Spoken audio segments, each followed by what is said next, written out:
एक कंपनी है जिसकी पूरी कंपनी की कीमत जो है वो लगभग 400 करोड़ रुपए के आसपास में है और ये कंपनी लगभग 750 करोड़ रुपए खर्च करके एक नया फैक्ट्री सेटअप कर रही है, नई मशीनरीज वगैरह लगा रही है। अब जैसा मैनेजमेंट यहाँ पर मतलब सोच के चल रहा है कि फ्यूचर में जिस तरीके से ये टर्न आउट होने वाली हैं चीज़ें, तो कंपनी काफ़ी अच्छा खासा पैसा कूट सकती है आने वाले टाइम के अंदर में। और जो इन्वेस्टर्स को लगता है कि हाँ, ये जो प्लान्स इन्वेस्टर्स जो प्रमोटर्स हैं सोच के चल रहे हैं वो एग्जीक्यूट होंगे और उसी तरीके से फॉल आउट होंगे, तो फिर वो इन्वेस्टर्स भी काफ़ी अच्छा कैसा पैसा बना सकते हैं। ना पूरी चीज़ों को समझने की कोशिश करते हैं। सबसे पहले हम लोग बेसिक चीज़ है समझने की कोशिश करते हैं कंपनी करती क्या है और जो नया फैक्ट्री सेटअप कर रही है उससे किस तरीके से फ़ायदा होने वाला है। अब ये पर्टिकुलर जो कंपनी है आज के दिन 3 तरीके से पैसे कमाती है, 3 वर्टिकल से, 3 टाइप के प्रोडक्ट्स बनाती है बेसिकली। पहला है रैप एंड कैरी, जैसे हम लोग कोई रेस्टोरेंट्स में जाते हैं तो वहाँ पर हम बर्गर्स वगैरह या फिर पिज़्ज़ा वगैरह रैप करते हैं, डब्बे में पैक करते हैं, जो मोस्टली कागज़ के होते हैं, राइट? तो वो जो रैप और कैरी वाले जो डब्बे होते हैं, ये कंपनी बनाने का काम करती है। सेकंड थिंग इज़ कि जो हम पतीलों में खाते हैं, राइट? खाना खाते हैं, तो वो कई बार कागज़ के पतीले होते हैं, कई बार हार्डन्ड भी होते हैं। तो वो जो पतीले होते हैं या चम्मच होती है या फिर जो प्लेट होती है जो कि बेसिकली देखा जाए तो नेचुरल रिसोर्सेज हैं उनसे बनी होती है। नेचुरल रिसोर्स दैट मीन्स कि नेचुरल रिसोर्सेज का यहाँ पर मेरा मतलब है कि ये प्रोडक्ट जो कंपनी बनाती है इनका जो रॉ मटेरियल है वो बैगेस है। बैगेस क्या है? जो गन्ने होते हैं, गन्नों का जो पीछे कचरा बचता है उसको बैगेस कहते हैं। उससे फिर रॉ मटेरियल को आगे प्रोसेस करते कंपनी काफ़ी सारी चीज़ें बनाती है। तो ये एक नेचुरल रिसोर्सेज है और बायोडिग्रेडेबल रिसोर्सेज है जिनके थ्रू कंपनी प्रोडक्ट्स बनाती है। अब ये 2 प्रोडक्ट तो अभी आज के दिन बना रही है, रैप एंड कैरी वाले, और दूसरा ये जो पतीले वगैरह होते हैं, प्लेट्स वगैरह, चम्मच वगैरह। नेक्स्ट जो कंपनी अब नए इस सेक्टर के अंदर में जो नया वर्टिकल है जिसमें घुसना चाह रही है, दैट इज़ रैपिंग। रैपिंग किस तरीके से? जैसे आप चिप्स के पैकेट्स वगैरह देखते हो, आप चॉकलेट्स वगैरह देखते हो और भी बहुत सारे पैकेजिंग जो आइटम्स आप लोग देखते हो, तो उस पर्टिकुलर सेक्टर में भी कंपनी घुसना चाहती है। और उसके जो आज भी काफ़ी सारे जो रैपिंग मटेरियल यूज़ होते हैं वो फ्लेक्सिबल पैकेजिंग वहाँ पर यूज़ होती है। फ्लेक्सिबल पैकेजिंग के अंदर में प्रॉब्लम ये आती है कि वहाँ पर जो जो क्वालिटी है, जो न्यूट्रिएंट लेवल्स हैं उस प्रोडक्ट्स के, वो मेंटेन रहें। वो अभी तक जो नेचुरल रिसोर्सेज और जो बायोडिग्रेडेबल रिसोर्सेज के थ्रू जो प्रोडक्ट्स बन रहे हैं उनमें अचीव कर पाना थोड़ा मुश्किल हो पा रहा है। तो कंपनी उसी पर्टिकुलर फील्ड में मेनली काम कर रही है और अब जो कंपनी के प्रमोटर्स हैं वो काफ़ी पॉजिटिव नज़र आ रहे हैं कि हाँ, हमने वो चीज़ अचीव कर ली है। और ये जो 750 करोड़ रुपए कंपनी खर्च कर रही है जिस फैक्ट्री सेटअप के अंदर में, मोस्टली इसी पर्टिकुलर सेक्टर, इस पर्टिकुलर जो नया वर्टिकल है इसको ही फंड करने के लिए इसी के अंदर में खर्च कर रही है। अभी इसका जो प्रोडक्शन है, कंपनी ने बोला था कि ये लगभग जो प्रोडक्शन है वो शुरू हो जाना चाहिए था इस फैक्ट्री से। ये बेसिकली ये अयोध्या के अंदर में फैक्ट्री सेटअप कर रहे हैं, इनके पहले से वहाँ पे जो जगह वगैरह है तो वहीं पे ये पूरा डेवलपमेंट वगैरह चल रहा है।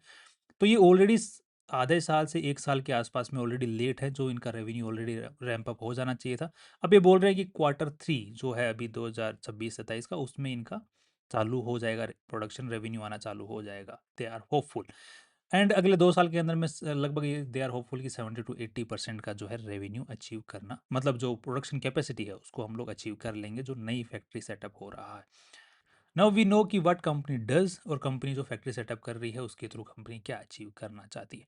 अब यहाँ पे एक थोड़े से मैं आपको, अब ये तो हो गई पॉजिटिव बातें कि कंपनी क्या अचीव कर सकती है। अब यहाँ पे आपके लिए पॉजिटिव ये है कि जो जिस पर्टिकुलर सेक्टर में कंपनी काम कर रही है वो बहुत प्रॉमिसिंग है, वो बहुत अच्छा है आने वाले टाइम के लिए। और जिस तरीके से जिस तरफ मार्केट जा रहा है, मार्केट इन्वायरमेंट फ्रेंडली की तरफ में जा रहा है, राइट? कि पब्लिक जो है आज के दिन कोई भी नहीं चाहती कि प्लास्टिक को यूज़ करना चाहिए। अगर वहाँ पर उनको एक बायोडिग्रेडेबल रिसोर्सेज से बना अगर प्रोडक्ट मिलता है सामने से किसी दुकान के ऊपर में, तो वो उसी को जो है प्रेफरेंस दे दें, राइट?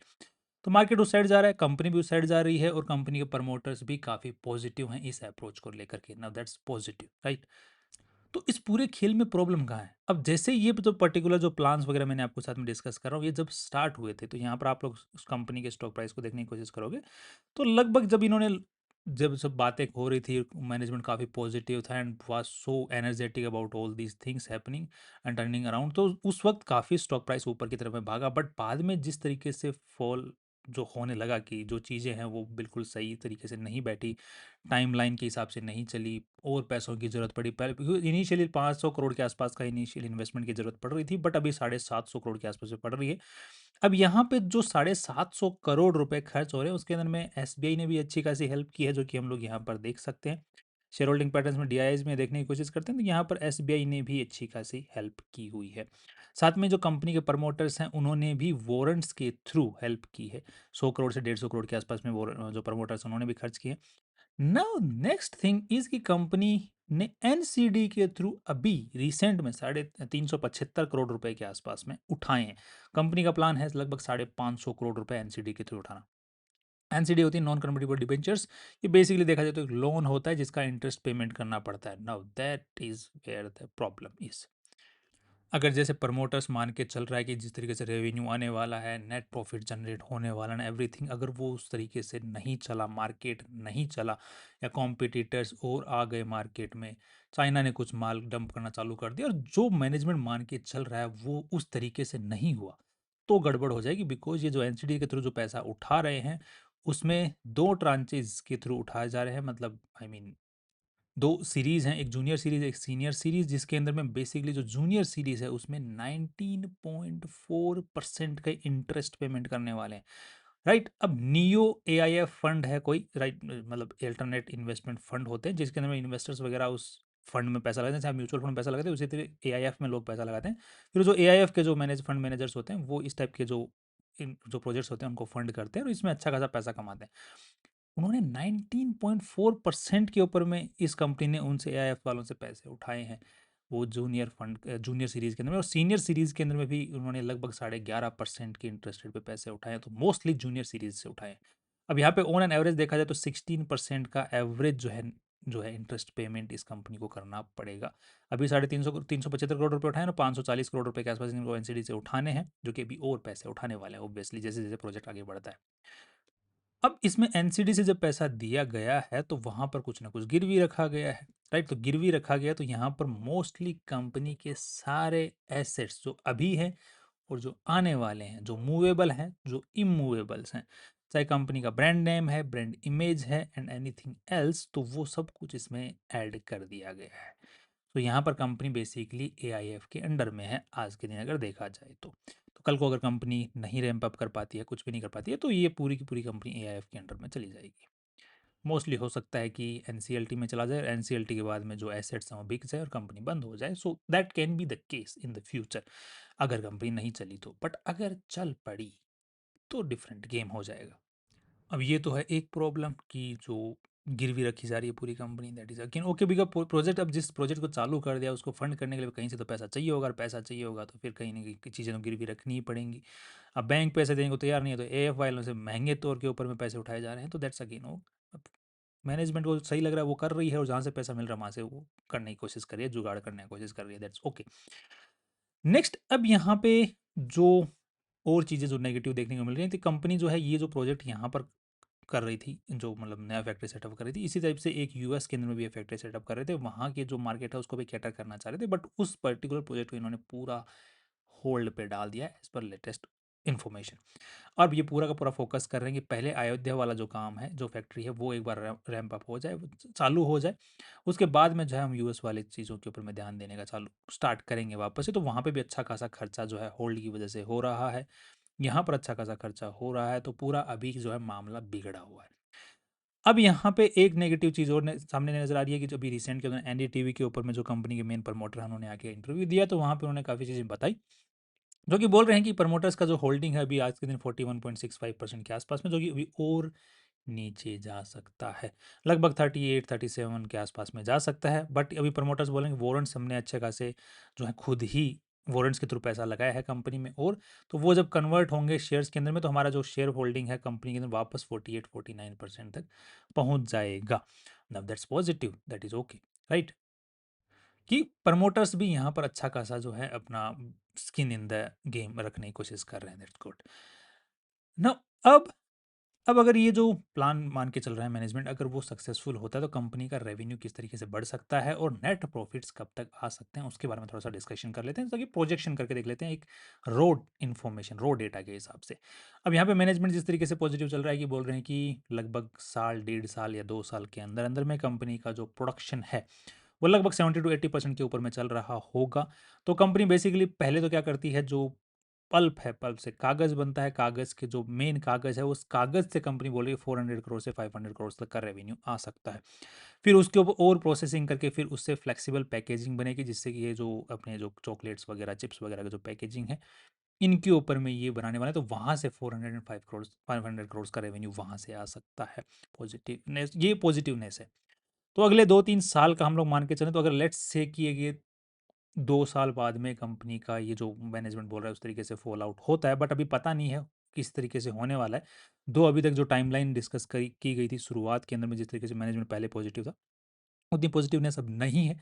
बट स्टिल अगर हम लोग मान के चलते हैं कि वो फॉल आउट हो जाता है जैसा अभी मैनेजमेंट बोल रहा है, तो यहाँ पर हम मान के चल रहे हैं कि 400 करोड़ साल का इस आज के दिन देखने को हमें मिल रहा है, 350 400 करोड़ रुपए, उसके अंदर में 800 करोड़ रुपए और ऐड कर दो, तो लगभग यहाँ पर साढ़े लेट्स से कि 1200 करोड़ के आसपास का रेवेन्यू कंपनी जनरेट कर रही होगी आफ्टर 2 से 2.5 साल आगे, राइट? हो सकता है 3 साल आगे बाद में। अब वहाँ पे अब कंपनी का यूजुअली जो एबिटा था, है ना, ऑपरेटिंग प्रॉफिट्स थे, वो लगभग 20% के आसपास में है, तो 1200 करोड़ का 20% होता है, तो 240 करोड़ रुपए के आसपास में, राइट? एंड 240 करोड़ रुपए में से अब यहाँ पर कंपनी ने अच्छा खासा एनसीडी से पैसा उठाया, जिसका कंपनी को इंटरेस्ट पेमेंट करना पड़ेगा, तो वो लगभग 16 के आसपास का, अगर हम लोग on an average interest payment मान के चलते हैं, सीनियर सीरीज और जो अभी और पैसा उठाने वाले सबका मिला करके, तो वहाँ पर कंपनी लगभग 70 to 75 करोड़ रुपीज़ इंटरेस्ट में पे कर रही होगी, राइट? अब लॉन्ग टर्म के ये जो है एनसीडी है उठाई है, लगभग 2033 तक के लिए उठाया है इन्होंने, काफ़ी 5 6 7 साल के पीरियड है इनका, राइट? तो वहाँ पर एक इंटरेस्ट पेमेंट हो रहा होगा, फिर अच्छा खासा डेप्रिसिएशन जो कंपनी इन्वेस्ट खर्चा अच्छा खासा इन्वेस्ट किया है यहाँ पर, तो वहाँ पे डेप्रिसिएशन कंपनी चार्ज कर रही होगी, राइट? तो एंड फिर पीछे बचता है टैक्स, टैक्स पे करने के बाद में नेट प्रॉफिट निकल के आता है, तो वो जो नेट प्रॉफिट उम्मीद है आफ्टर 3 इयर्स, लगभग 60 to 70 करोड़ के आसपास का नेट प्रॉफिट निकल के आता है after depreciation, interest and tax payments, लगभग, जो कि आज की वैल्यूएशन के हिसाब से देखा जाए तो पी रेशियो निकल के आ जाएगा लगभग 5-6 के आसपास का। Now that's lucrative. ये है पॉजिटिवनेस, अगर सारी की सारी चिप्स जिस तरीके से मैनेजमेंट बोल रहा है वैसे वैसे फॉल आउट करते हैं तो।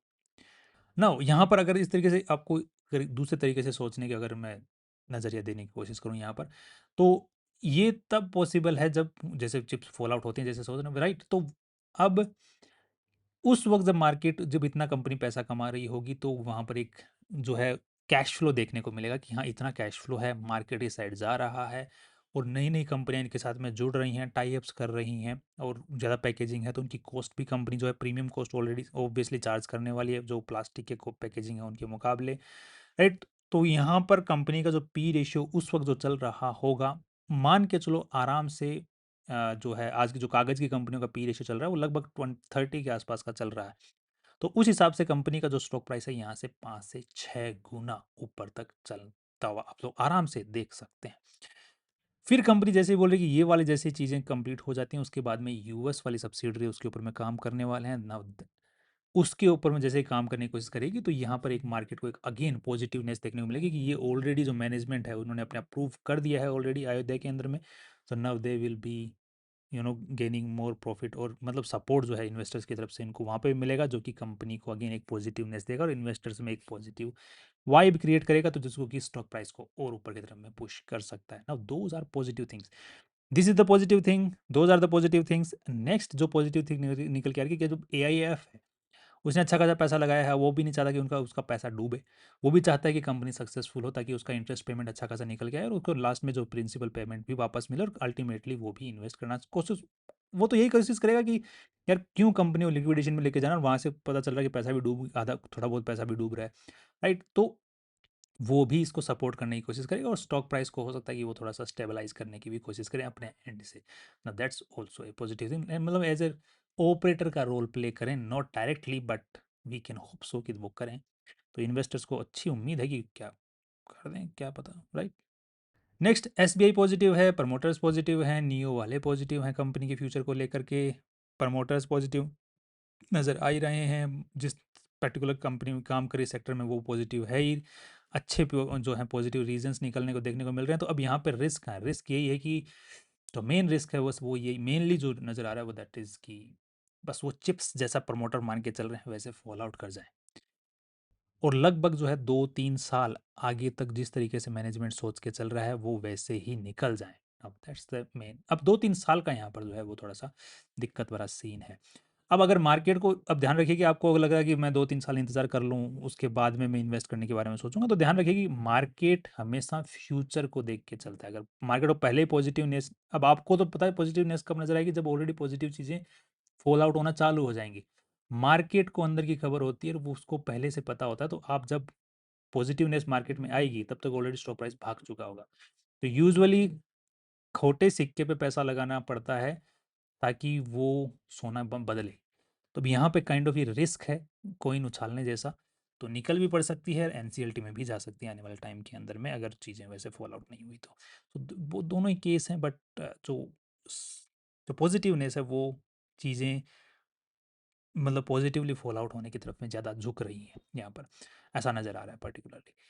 So that's my view about this company. अब किस तरीके से हम लोग इसमें इन्वेस्ट करने के बारे में सोच सकते हैं, if somebody is thinking of investing in this. I am not saying to invest, मैं सिर्फ आपको एक पर्सपेक्टिव दे रहा हूँ कंपनी क्या कर रही है, पॉजिटिव एंड नेगेटिव मैं आपको दोनों डिस्कस करके बता दिए। अब यहाँ पे अगर कोई भाई इसको लगता है कि यार मैं पैसा कर इन्वेस्ट करना चाहता हूँ बट कैसे इन्वेस्ट करना चाहूँ, तो मैं सीधा कहूँ इन्वेस्टमेंट एडवाइजर से जो है डायरेक्टली अप्रोच बात करो। बाकी आप अपनी तरफ से भी एक राय दे सकते हो उनको, डिस्कशन कर सकते हो कि यहाँ पर जैसे अभी देखने को मिल रहा है प्राइस लगभग 85-86 के आसपास में है। यहाँ से लगभग 50% के आसपास में और नीचे की तरफ में जा सकता है अगर मार्केट अभी ये भी इसको झुकेगी। अभी आज के दिन में 2% नीचे गया, जबकि कल ही एनसीडी की न्यूज़ आई है कि एनसीडी के थ्रू पैसे उठाए हैं, तो उन्होंने काफ़ी हायर इंटरेस्ट पे उठाए हैं, तो मार्केट इसको पॉजिटिवली नहीं ले रहा है, इसलिए आज के दिन अच्छा खासा 2% के आसपास में नीचे गया था, अभी वापस ठीक है 1% पे नेगेटिव है। तो लगभग अगर आप इन्वेस्ट करने के बारे में सोचते हैं तो यहाँ पर अगर पैसा लगाते हैं तो लगभग 40% यहाँ पर पैसा लगाया जा सकता है। बाकी का जो 30% पैसा है यहाँ से 40% और गिरे तो लगाया जा सकता है, बस यहाँ से 60% और गिरे तो वहाँ पर बाकी का पैसा बचा हुआ लगाया जा सकता है। दैट इज़ 40% यहाँ पे, 30% यहाँ से 40% गिरे और यहाँ से 60% गिरे तो बाकी के 30%, और फिर जो है मतलब किस्मत के भरोसे कंपनी को छोड़ा जा सकता है। इफ़ इस तरीके से अगर कंपनी का स्टॉक प्राइस चलता है तो that's my way of investing. जिससे क्या होगा, एवरेज प्राइस आ जाएगा और अल्टीमेटली आपका एक साथ में पैसा नहीं लगेगा, और अगर कंपनी की चल पड़ती है तो आपको अच्छे प्राइस पे अच्छे शेयर्स मिल जाएंगे। So that's my play, that's how I might play in this company, right. अब मैंने जितनी भी इन्फॉर्मेशन आपके साथ में शेयर की है वो लेटेस्ट पीपीटी, कंपनी की लेटेस्ट जो ट्रांसक्रिप्ट आई है, और कंपनी की जो लेटेस्ट जो इन्फॉर्मेशन एनसीडी से रिलेटेड है, वारंट जो जो पब्लिकेशन हुआ था, मतलब जो पीडीएफ जो वारंट से रिलेटेड आई थी वहाँ से, और साथ में कंपनी के जो प्रमोटर्स ने जो इंटरव्यूज़ वगैरह दिए हैं वहाँ से उठाया है डेटा। आप भी उसको चेकआउट कर सकते हैं for cross checking and investment advisor से डिस्कशन करने के बाद में ही पैसा लगाएं, because this is real money game. That's all from my side. कल फिर मिलते हैं इंपॉर्टेंट वीडियो से। फाइनली अगर आप कोई भी और कंपनी के बारे में रिसर्च चाहते हैं तो कमेंट सेक्शन में कमेंट कर सकते हैं। सी यू टुमारो।